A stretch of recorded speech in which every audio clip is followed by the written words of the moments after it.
as nuts as it may sound, 2 more weeks until the Blue Sox season opens up with their road game at Geneva and then home against Auburn the next day. But college baseball season is coming to an end, so that only means that we're that much closer to Blue Sox season. And joining this week's episode of the show, when he was here in Utica back in 2017, he was merely just fresh out of high school, coming out of St. Peter's Prep in New Jersey. But since then, he had a great college career at William & Mary and is using his extra COVID year with one of the best college teams in the country, the former national champion in the form of the Chanticleers of Coastal Carolina. Joining the show from the Palmetto State, former middle infielder for the 2017 team, Matt McDermott. Matt, dude, it's been a long time, but it's really good I got you on the show this week, man. Yeah, thanks for having me. I always love talking about my days in Utica, and career's going well right now, and yeah, I'm happy to catch up. So, I mean, let's talk about the fact that you're a high school senior at this point in 2017. You graduate from St. Peter's Prep, and from there, you're shipping up to Utica, New York. And were there any nerves coming up worrying about playing with essentially grown-ass men? Yeah, I mean, looking back at it now, it's weird to think about, but there were almost no nerves just because, you know, I was so ignorant to the fact of what I was doing. I think it was all new to me, and the difference between high school and college hadn't really been introduced into my career yet. So I thought, you know, it's just another level, but the same game. And I think that helped me in a lot of ways. And I graduated high school, and the next day I was shipping up to Utica, and gratefully I was able to have a great experience there. I mean, the numbers would definitely indicate that, but for your first real taste of college baseball, or even baseball that resembled that of professional, where does that rank up there for you in your time in Utica, even if it's just for half a summer? Yeah, I mean, I've played so much summer ball in so many different spots, and a lot of people always ask me, like, where was this spot? And, you know, every place and team has like their own little niche, but I always find myself bringing up Utica just because it was like, one, how I got my feet wet, and two, how I kind of learned about who I was as a player and like a college person. So it was like really good for me to be able to learn about the game at the college level, the personnel at the college level, and kind of everything in between. And Utica was life-changing and career-changing for me in that aspect. And must also help, you know, having such a great atmosphere to play in with great fans, and obviously a great ballpark that has been inherited by, you know, a host of great major leaguers, including 2 that have come through the Blue Sox organization within the last decade. Yeah, I mean, I remember the league being great and all the atmospheres being great, but Utica in particular, I mean, from everything from the facilities to the playing surface to the fan base to, you know, everything you could want as a summer ball college player, Utica had it. And you talk about, I mean, you had a lot of walk-up changes across the board for a lot. And I had you every single time. By the way, you had some good selections. I mean, you had Butterfly Effect by Travis Scott was big at the time, but you had a lot of FGL too. I mean, where does that variety got to come from? Yeah, I think the variety has definitely weaned in my career as I've changed as a person, I guess. But yeah, you were awesome with that. I appreciate that all the time, because when I was in high school, the kind of high school I went to, we didn't really have a home field. So when I got to Utica, it was like the first time I actually had a walk-up. So I just totally abused that power on you. But I don't know. I mean, it was kind of, I guess, what I was feeling at the time. I'm definitely a variety type person. Like, I can listen to all types of music, depending on, you know, the mood I'm in or whatever the vibe I'm feeling. So I guess that's where that big variety comes from in my walk-ups. So talk about being a high school senior and the fact that during that half a season you played, you hit 295 as I don't even know if you were legally an adult by then, but even if you're 18, that's really impressive. I mean, do you still kind of marvel at the fact that you hit that high as an 18-year-old 5 years later? Yeah, I mean, honestly, it seems to me way more impressive now than it did then, just because when you're in high school, pretty much everyone hits above 300. So that's kind of what I was talking about earlier, where it was like I was so naive to the fact that like hitting 300 at the college level was that much different than hitting 300 at the high school level. So I guess the standard was just there already for me, and no one had set the standard lower where it's like, oh yeah, not everyone hits 300 at the college level. So that was my standard. And then I guess I just subconsciously lived up to it. So in the moment, you know, during that summer, it was like, this is how I should be playing. But looking back at it now, I could definitely, you know, with how good the competition is and how tough the game is, I could definitely appreciate my performance and my work ethic from that summer for sure. And speaking of that work ethic, I mean, having older, much more experienced guys, mainly, I mean, can't not say Taylor Olmstead, but also having other guys who are going to be seniors that following year, Kyle Norman, Rob Andrioli, and a couple others as well. I feel like those guys must have been instrumental in aiding that work ethic and, you know, taking you under their wing and making you feel comfortable to play. Yeah, it took the words out of my mouth. I mean, it's easy, even being an older guy now, it's super easy to see like a young, immature kid and not want to, you know, give them everything you have. And those guys didn't waver for a second. From when it was the cages to living in the dorms to traveling on the bus, like they made me feel part of them off the jump. And whether it was work ethic wise, learning how to perform, learning how to fail, learning how to live life as a college kid, guys like Taylor Olmstead, guys like Rob Andriola, Devin Garcia, they made it so easy for me. And, you know, I'm kind of forever indebted for that. And now I try to kind of pay it forward and do that to the younger guys, but they were instrumental in making me the player and person I was as a college player for sure. I mean, it's funny, you know, like 5 years later, how that comes full circle, but I got to talk to you about the game from that 2017 season. It's a week before the end of the regular season. You guys are hosting your longtime rivals, the DiamondDawgs, and early on, things are not going your way. Nolan Freeman, his elbow blew out in, I think, in the third or fourth inning. And I think your manager Xander, actually might have left him out there just a little too long. And so his elbow blows out. That's one thing. And it gets to a 9-0 game by the bottom of the sixth. I mean, I don't know how much you may remember from that game, but what do you remember just from the deficit you were facing and what was being said in the dugout? Say, hey, let's chip away. This game's far from over.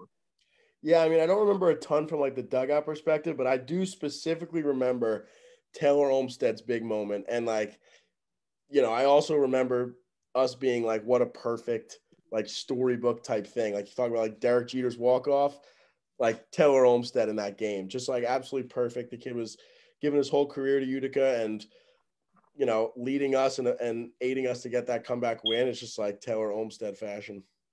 And I mean, you know, you got to get guys on base in order for Olmstead to have that 3-run homer on the grand slam. He had him back-to-back innings, and you were one of those guys who set the table. I remember, I think you had a knock in the sixth, and I think in the seventh, I think you laid down almost a tailor-made, pun intended, sacrifice bunt. I mean, as a kid doing that, I mean, that's something that's not easy. I mean, were those one of those things that like, I got to work on this in practice to like execute in a game situation, not just here, but years from now?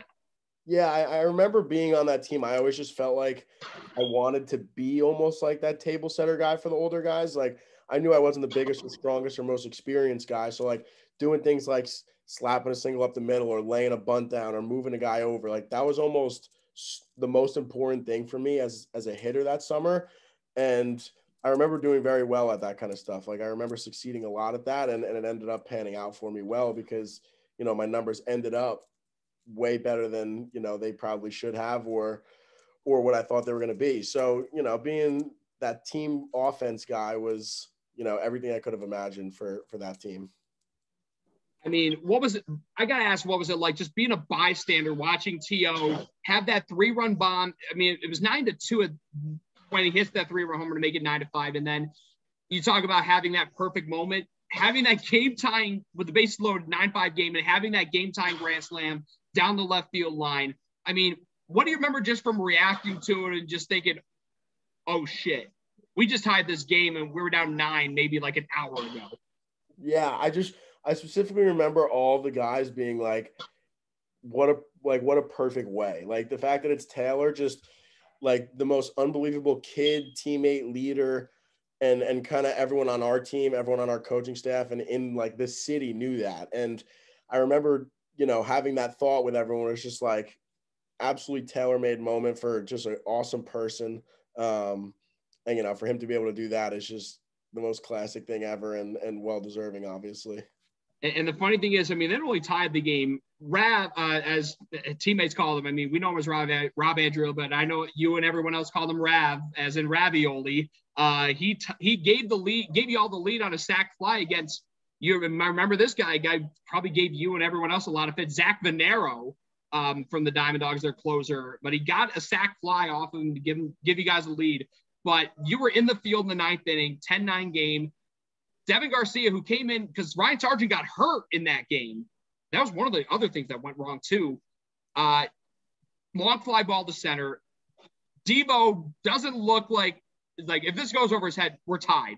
What do you remember from the catch? I mean, you were in the middle infield then, so you must have had a very good view for maybe one of the best catches we've ever seen here in Utica. Devo saving the game with that. Yeah, I was going to say, I've played a lot of baseball. It might be the best catch I've ever seen. I mean, I remember him going straight back, like over the shoulder, full dive on the warning track, like game-saving play, like almost like a scripted, like the whole game was almost scripted, and then that was just absolutely perfect. And yeah, like I said, just an unbelievable play. I remember that being like probably the best play I'll ever see, and it's lived up to that for sure. So that stretch, I mean, because when you came in, I mean, this team was at the basement of the division and a ways away from even being in the conversation for a playoff spot. Top 4 teams make it from each division. And you're still in it going into the second to last day of the season against Elmira. You had to finish a game that got rained out earlier that week at home. You win that one, but you need to win to stay alive, to play for that playoff spot the next day in your home finale. You come up short, and literally by a matter of feet, if you remember, with Taylor Olmstead, he flew out to end the game, literally on the warning track, right at the wall. I mean, do you remember that being one of those things where it's like a learning lesson, as in, the best way to phrase it is like, you still found a way. You had no business being in that position, but yet you did with the way you played in the second half. Yeah, I do remember there kind of being that change of tide, and it definitely did teach me a lot about, how long a season is. Because again, going back to high school, you get 20 games, and if you struggle for 10 of them, your season's pretty much over. So I remember thinking, like, when I first got there, it was going to be tough to pull the team out of the gutter, or it was going to be tough to even make a playoff run. And then it's like, okay, we have a lot more games left. Okay, we're starting to do well now. Now we have traction. Now we're hot, and all of a sudden you're right in the mix. So that's just another one of those things, like experience-wise, that I gained, where it's such a long season and like just going day by day, and you can find yourself in the mix at any time, kind of.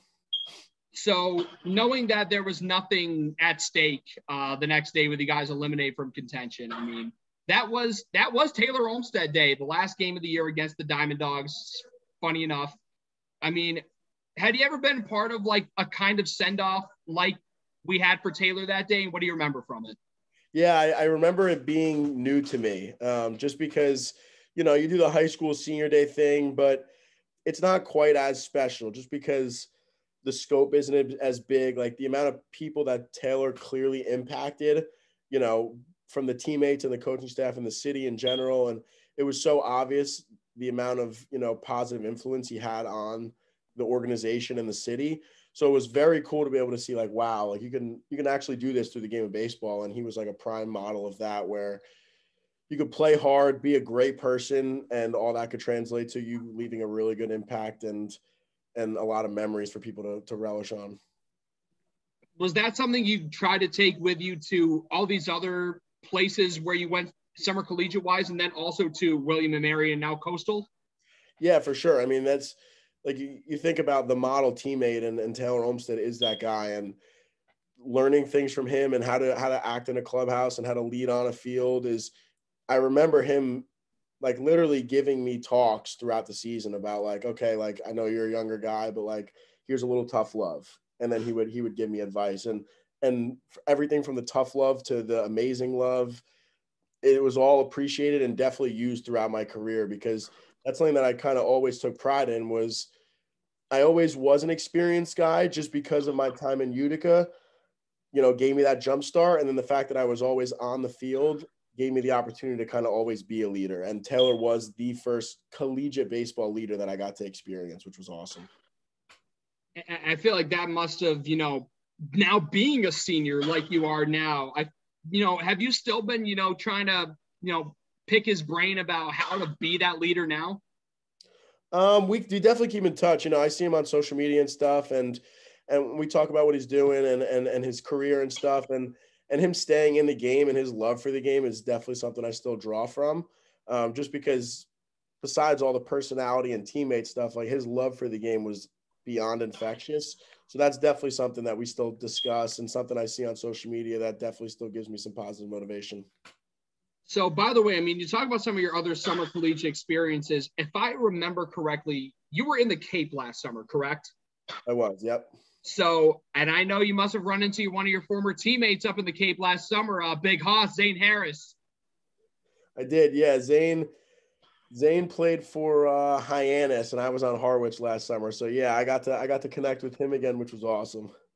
I mean, it's funny, you know, like fast forward 4 years. I mean, I think COVID's kind of like have the extra year of eligibility on that, like breeding the super seniors like you and Zane. But it's funny, you know, 4 years later, you're still in the summer collegiate game and you run into each other in the Cape. I mean, that's got to be a story within and of itself. So, I mean, what was it like reconvening with him after all those years, after, you know, playing in the U? Actually, very cool. Yeah, we talked. The main gist, you know, we didn't get to talk for long, but the main gist of our conversation was just like, holy smokes, how far we've come. You know, like we were both just like, in comparison, we were infants then compared to what we are now in terms of the amount of baseball we've played and how much we've learned and being able to kind of reconnect and like with the hourglass flipped the complete other way was definitely a cool thing. So you know, had a really good college career at William & Mary, and obviously with the extra COVID year, with a player of your caliber, I don't blame you for wanting to take that step up and go to a program with the kind of prestige and respect like Coastal Carolina, a school that has a national championship, College World Series under their belts. And within the last 5 years, was it, I feel like asking, like, was it a difficult decision? I feel like it's cliche, but, you know, what was the decision-making process like to want to take that next big step? Yeah, so, I mean, at the end of last year, the goal was definitely the draft. I knew I had a shot at it.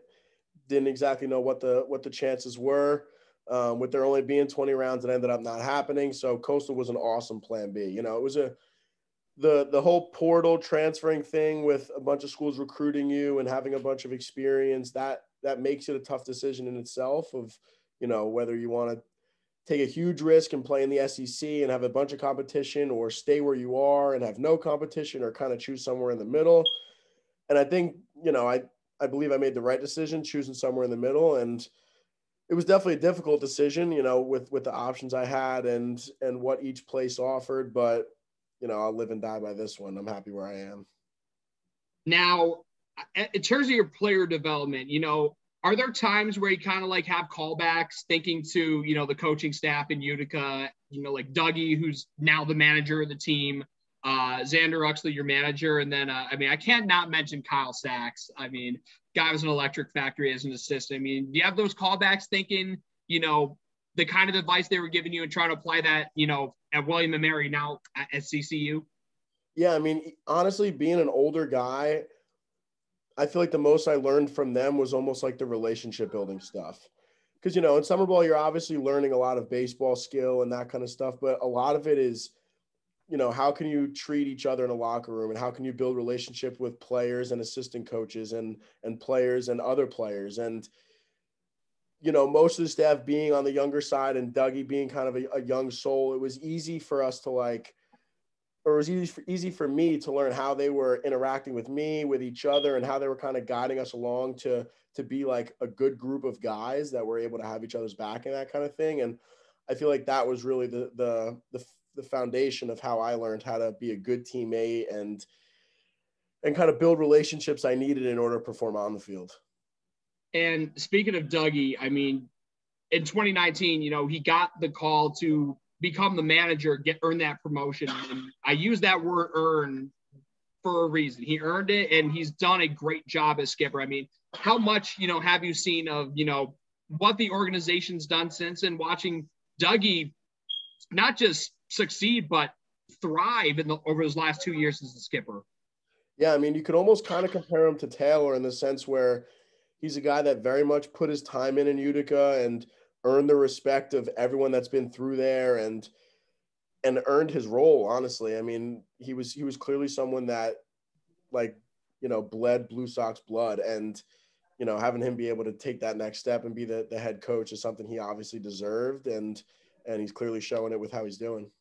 I mean, talk about that Blue Sox blood. You know, he must have been telling you stories about when he was pitching in Utica way back in 1981, when they were still an independent single A team, playing at Murnane. I mean, how many stories? I mean, what do you remember from any of the stories he might have told you? Because, I mean, he's a great storyteller. You must have at least one from him.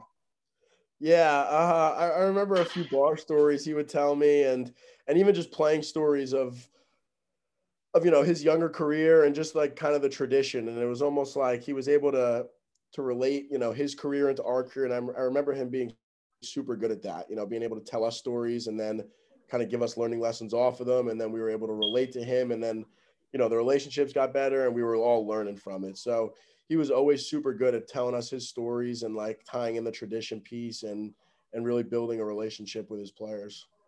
Now, I got to ask also, on the middle infield side, I mean, we had Zane over at first, but in the middle infield, I mean, I feel like most of the season, I mean, you were mainly a second baseman. You had some reps at short as well, but usually it was, I think it was like three or four of you guys. It was you and Skirmo were paired a lot in the middle infield during that season, as well as Adam LaRock, who is still playing as well. And I believe Justin Tavares was another one of those guys. I mean, do you remember, you know, like what the dynamic was like between the four of you? Yeah, I remember all of us had a great relationship. I remember me and Adam were very close just because I feel like we played up the middle together a lot. I remember him being like, I almost looked at him as like my shortstop. And then I remember Skirmo as well. Skirmo is probably one of the guys I keep in touch with most. And just kind of because he was a similar player to me, you know, undersized guys that were scrappy defenders. And I remember learning a bunch from him and Tavares, the same thing. We kind of all had a good relationship and we're willing to help each other build our skill set and get better. And you know, I think that showed in our play. Now, I definitely have to ask also, I mean, you talk about success beyond Utica. I mean, yes, you, Zane, still going strong collegiately. Kyle Norman's in the coaching ranks at Bucknell. Taylor's still trying to go pro. But I got to ask also, one of your teammates, Louis Varland, when you saw that he got minor league pitcher of the year for the Twins, I mean, what was that reaction like finding that out on social media? Yeah, I mean, definitely not surprised. He was a kid that always was dominant. I always remember him absolutely shoving. Him getting picked high was not a surprise. And, you know, I'm sure his debut is coming up soon. So, again, another awesome kid that deserves everything he gets. And he's someone that's super fun to follow because he's doing awesome things. So I guess to tie this all together, I mean, you've probably seen on social media, the Blue Sox organization just a couple of weeks ago just had its second former summer collegiate alumni get the call to the big leagues in the form of Jared Solomon, who was on the 2016 team. We already had Cedric Mullins back in 2014. I mean, is there this party of like, yeah, I kind of want to join that pantheon of great former Blue Sox within the summer collegiate side? You want to build that legacy because on the minor league side, I mean, Larry Walker's already been a Hall of Famer. Miguel Cabrera is going to be a Hall of Famer. But on the summer collegiate side, is there this party that wants to add to that pantheon of even more Blue Sox alumni to make it to the big leagues?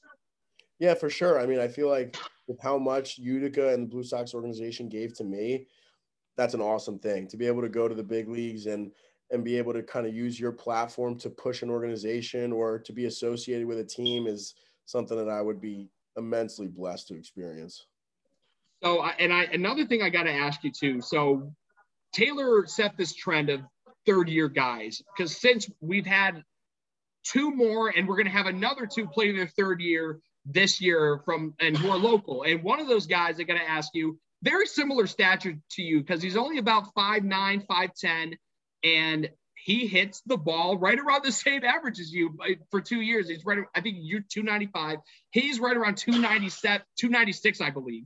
And he's third baseman now transitioning to second. But, you know, were you one of those guys, and I know this for a fact, Ryan Enos, the guy I'm referencing, is, But do you consider, one of those guys, like, even though I'm not tall, I got this chip on my shoulder and I got a lot more to prove? Yeah, I feel like more when I was a younger player than now. Seeing a bunch of guys in the big leagues do it kind of gives you that motivation. But yeah, there's definitely, especially when you first burst onto the college scene and before you really prove yourself, you feel like you have to do a little extra more to prove yourself. And I think Utica was definitely that one of those times, being this like the smallest and the youngest guy. It's like, okay, well, I'll prove that I belong here. And yeah, I think that's definitely a motivational factor. And I'm sure a lot of undersized guys would agree. So with opening day just 2 weeks away, for everyone that will be coming to Utica for the first time ever, I know I mentioned a couple returners who know this area damn well because they're local. But if for those coming into Utica this summer, what would be the best advice? And channel your inner Taylor Olmstead for me. What would be the best advice you could give our newcomers? Yeah, I would say to enjoy every moment of it. Like, it's so easy to get lost in the travel and the playing every day, and the days could kind of shuffle fast on you, and all of a sudden you blink and it's July 20th. Take the extra time to talk with teammates on the bus. Take time to sign for every kid that asks, because years down the line, those are the kind of things you remember. You don't always remember the body's hurting or you're getting back at 3 a.m., but like the relationships you build, the amount of autographs you sign, the big games and the big spots with an awesome crowd, like those are the things you remember. So I feel like it happening so long ago, the best advice I could give is to like try and make memories without just playing, without just hitting home runs, but like actually enjoying the guys around you, the atmosphere, the city, because that's the stuff that's really important. Well, I mean, I don't think I could give better advice. I know T.O. would be proud of me if he were listening. I know he'd be proud. So Matt, I really appreciate the time. I still remember, I think after one game, you, me, and I think Norm, I think we linked up at Applebee's one night. I think you might. I'm getting the vibe that you're remembering this now. Yeah, I do. I think it was one of my first nights, if I remember correctly. Yeah. I'm like, yeah, I gotta welcome this kid. Yeah. But yeah, I mean, it's been a long time, man. But I mean, you're one of those guys because you're a Jersey guy, and I went to college in Jersey. Of course, I had to keep you in the loop, and obviously, for your perspective, it's obviously extremely important that we got it here on the Soxcast this week. Matt, thanks again for the time to come on the show. I know you got a big weekend series coming up against South Alabama, before your conference tournament in the Sun Belt.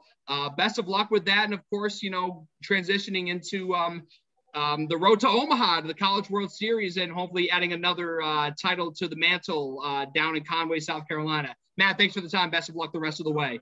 Thanks so much for having me. All the best.